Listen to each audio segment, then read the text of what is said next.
छोटी आंख देखे तो बोलने लगे, ए मोमो, ए चीनी, ए चिंकी।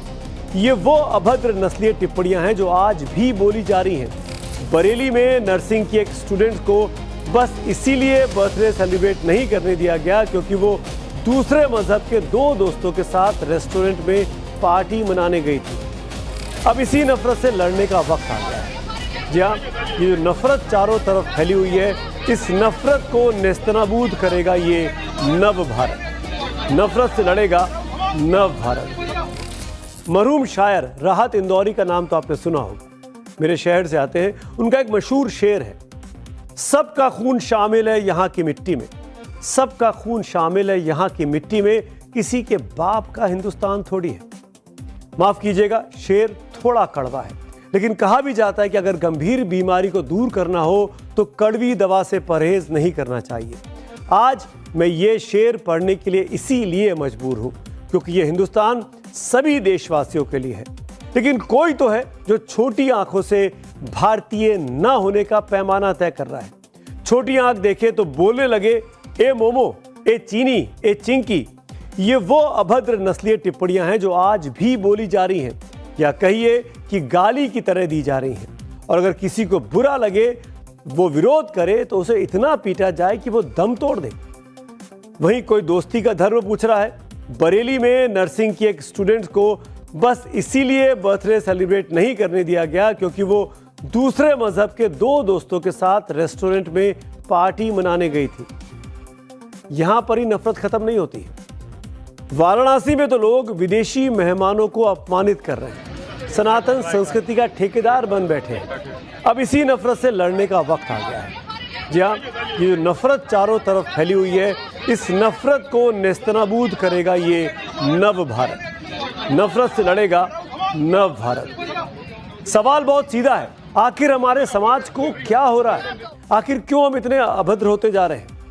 देहरादून में हम चीनी नहीं हैं, हम भारतीय हैं कहने के बावजूद भी त्रिपुरा के एक MBA छात्र एंजल चकमा को अपनी जान देकर इसकी कीमत चुकानी पड़ी। सवाल है कि क्या त्रिपुरा भारत का हिस्सा नहीं है, या उत्तराखंड के इन लोगों को पता नहीं है कि देश का पूर्वोत्तर एक ऐसा इलाका है जहां पर अलग नए नक्श के लोग रहते हैं। छोटी आंखें, अलग नए नक्श, और बस इसी पर एंजल चकमा को लोहे के कड़े से और चाकुओं से वार कर सरे राह शाम को मार डाला गया। 17 दिन तक एंजल चकमा अस्पताल में मौत से लड़ता रहा, लेकिन आखिरकार नस्लीय नफरत जीत गई। सवाल यह भी है कि वारदात 9 दिसंबर को हुई, फिर पुलिस ने आरोपियों को पकड़ने में देरी क्यों की? मुख्य आरोपी देहरादून पुलिस की नाक के नीचे से नेपाल कैसे भाग गया? एंजल चकमा के पिता और वो जो कि BSF में काम करते हैं, बॉर्डर सिक्योरिटी फोर्स में, जो देश में फौज की वर्दी पहनकर देश की सेवा कर रहे हैं, भारत मां की सेवा कर रहे हैं, उनका नाम है तरुण चकमा। तरुण चकमा से आज मैंने भी बातचीत की है, कुछ देर पहले वो बातचीत हमने रिकॉर्ड की है। उनका दर्द अगर आप आज सुनेंगे तो आपका भी कलेजा कांप उठेगा। एक बाप पर युवा बेटे को खोने का क्या गुजरती है। लेकिन सबसे पहले आप मौका वारदात पर रिकॉर्ड हुई इस CCTV फुटेज को देखिए, जो अब पुलिस ने लीक किया है, जारी किया है। इसमें मारपीट की पूरी वारदात रिकॉर्डेड है। वो CCTV फुटेज आपके सामने आएगा, जब आप देखेंगे तो आपको समझ में आएगा कि कैसे पूरी घटना को अंजाम दिया गया। ये देखिए कैसे एक दुकान के बाहर आरोपियों ने एंजल चकमा और उसके भाई माइकल पर गुस्सा निकाला, टूट पड़े। ये आप देख सकते हैं देहरादून का सेलाकुई का इलाका है, और जहां पर एंजल और माइकल खड़े थे कुछ लोगों के साथ। यहां पर उनकी कहासुनी हुई, बाजार गए थे दोनों भाई कुछ शॉपिंग करने, सामान खरीदने घर के लिए। इस दौरान 6 लोगों के एक ग्रुप से उनकी किसी बात को लेकर कहासुनी हुई, और उन 6 लोगों ने इन दोनों भाइयों पर, इन तस्वीरों में आप देख सकते हैं, कुछ टिप्पणियां की, कुछ विवाद हुआ, कुछ चीखा चिल्ली हुई, युवा खून था दोनों तरफ। और जिन लोगों पे आरोप है उन लोगों ने इन दोनों भाइयों को चीनी कहना शुरू किया, चाइनीज, तुम तो चीनी जैसे दिखते हो, तुम तो मोमो जैसे दिखते हो, इस तरह की अभद्र नस्लीय टिप्पणियां की। जिसके बाद एंजल ने विरोध किया, एंजल को गुस्सा आया और फिर यह कहासुनी बढ़ गई, विवाद बढ़ा आपस में। और उसके बाद तो क्या था, वो ज्यादा थे, दोनों भाई अकेले थे, 2 लोग थे, और उन आरोपियों ने चाकू से हमला कर दिया। देहरादून पुलिस ने अब तक 5 आरोपियों को गिरफ्तार किया है, लेकिन मुख्य आरोपी अभी भी फरार है। ये वो 5 आरोपी हैं, इस तस्वीर में हमने हाईलाइट करके दिखाया है जिनको गिरफ्तार किया गया, 2 तो इसमें नाबालिग हैं अभी भी। मेन जो है वो बताया जा रहा है भाग गया है, वो नेपाल में है, ऐसा शक है पुलिस को। सवाल यह है कि इतने दिन क्या देहरादून पुलिस हाथ पर हाथ धरे बैठी रही? जिसने अनेकता में एकता वाले भारत की साख को चाकुओं से घोट डाला, आज उसके हाथ में हथकड़ी क्यों नहीं है? क्यों वो नेपाल भागने में या देहरादून पुलिस के चंगुल से निकलने में कामयाब हो गया? उत्तराखंड के मुख्यमंत्री पुष्कर सिंह धामी भी बात कर रहे हैं। उन्होंने इस पिता से, जो एंजल के फादर हैं, तरुण चकमा, उनसे फोन पर बात की है, ढांढस बधाया, हिम्मत दी है पुष्कर सिंह धामी ने एंजल चकमा के पिता से बात की। इसका वीडियो रिलीज किया गया, वो आपके सामने स्क्रीन पर है। न्याय का भरोसा दिया गया। त्रिपुरा के सीएम माणिक शाह ने भी पुष्कर सिंह धामी से बातचीत की। वहीं नेता प्रतिपक्ष राहुल गांधी ने सोशल मीडिया प्लेटफॉर्म एक्स पर भी पोस्ट किया और अपने पोस्ट में राहुल ने इसे डरावनी हेट स्टोरी करार दिया है। अखिलेश यादव भी इस लड़ाई में कूद गए। वो कह रहे हैं विघटनकारी सोच इसके लिए जिम्मेदार है। सुप्रीम कोर्ट ने इस मामले का स्वतः संज्ञान लेने की मांग अखिलेश यादव ने सुप्रीम कोर्ट से की है। यानी आप ये मान सकते हैं कि ये जो मामला है त्रिपुरा के छात्र की देहरादून में हत्या, ये हर पार्टी के लिए चिंता का विषय है, क्योंकि ये रेशियल डिस्क्रिमिनेशन का मामला इतना गंभीर हो जाएगा, इतना खतरनाक हो जाएगा, किसी युवा को जान खोनी पड़ेगी, ये कोई सोच भी नहीं सकता था। पूरे देश में इस वारदात के खिलाफ अब विरोध प्रदर्शन हो रहे हैं। देहरादून में उत्तर पूर्वी छात्र संघ ने कैंडल मार्च निकालकर न्याय की मांग की है। इसी बीच एंजल चकमा के अंतिम संस्कार के दौरान की एक और तस्वीर आज वायरल है, जो आपको जरूर देखनी चाहिए। वो भी सामने आई है। इस वायरल प्रोटेस्ट के बाद वो तस्वीर भी हम आपको दिखाते हैं। नफरत के पुजारियों के लिए किसी सीख से ये तस्वीर कम नहीं है, जब आपके सामने स्क्रीन पे आएगी। ये तस्वीर एंजल चकमा के पेट, उनके पालतू कुत्ते की है। आप देखिएगा इस तस्वीर में कैसे वो ताबूत में रखे शव को एक टक निहारता रहा। एक डॉगी के आंखों में आंसू थे, कैसे वो ताबूत के पास टस से मस्त नहीं हुआ, बस एंजल के पार्थिव शरीर को वो देखता रहा। एक डॉगी के पास कितनी संवेदना है, अगर इसे आधी संवेदना भी आरोपियों के पास होती तो वो ऐसी वारदात को अंजाम शायद नहीं दिए होते। इस आरोपियों से बेहतर संवेदनाएं तो उनके पेट के पास थी, जिसको एंजल ने पाला पोसा था, जिसके साथ एंजल खेला था। इन सब के बीच सबसे बड़ा सवाल ये बना हुआ है कि मुख्य आरोपी अभी भी गिरफ्तार से क्यों नहीं हो पाया है। मैंने कुछ देर पहले देहरादून के एसएसपी अजय सिंह से खास बातचीत की है, लेकिन उससे पहले मृतक एंजल चकमा के पिता तरुण चकमा को सुनिए। उन्होंने मुझसे सुपर एक्सक्लूसिव बातचीत में क्या कुछ कहा है। बारी बारी से मैं वो सवाल लेता हूं और आपको सुनाता जाता हूं कि आखिरकार क्या कुछ कहा एंजल चकमा के पिता तरुण चकमा ने हमारे साथ इस बातचीत में।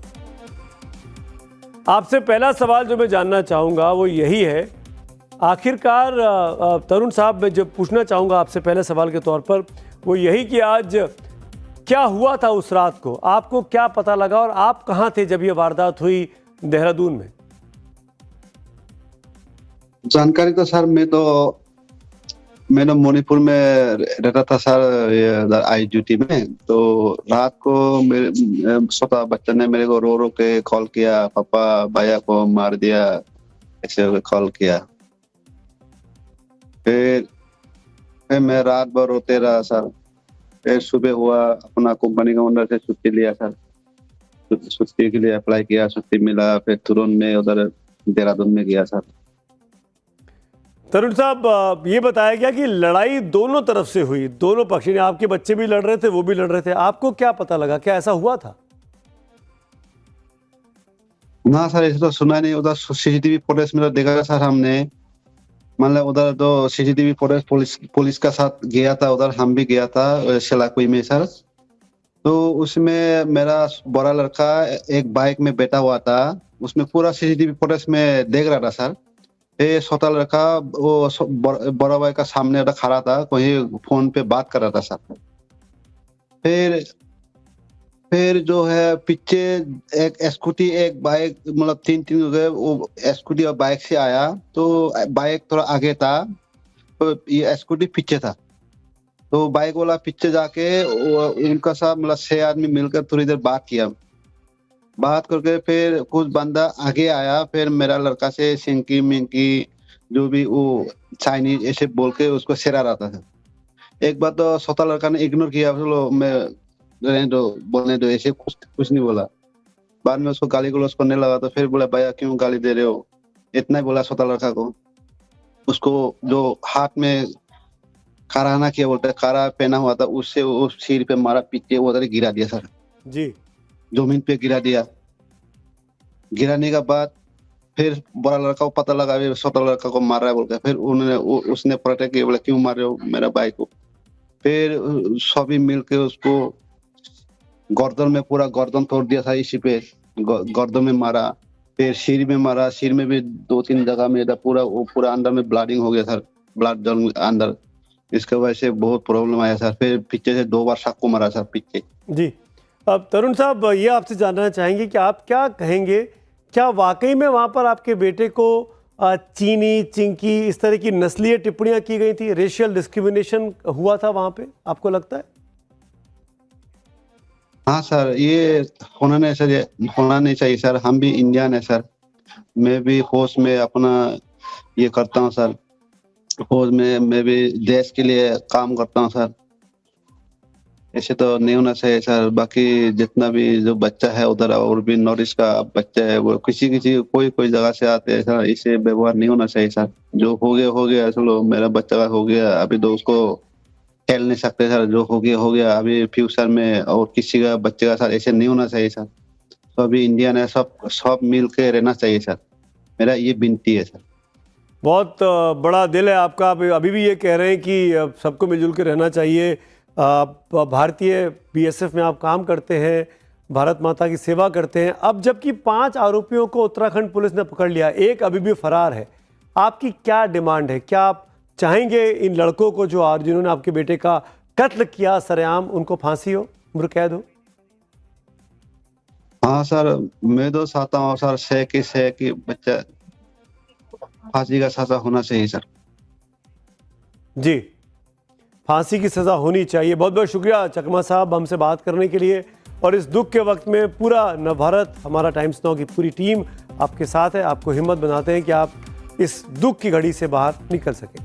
तो आप सुन रहे थे तरुण चकमा को, जो कि एंजल के फादर हैं, और कितना बड़ा अफसोस होगा उनको, ये इनकी बातचीत से समझ में आ रहा है, फांसी की डिमांड करते हैं।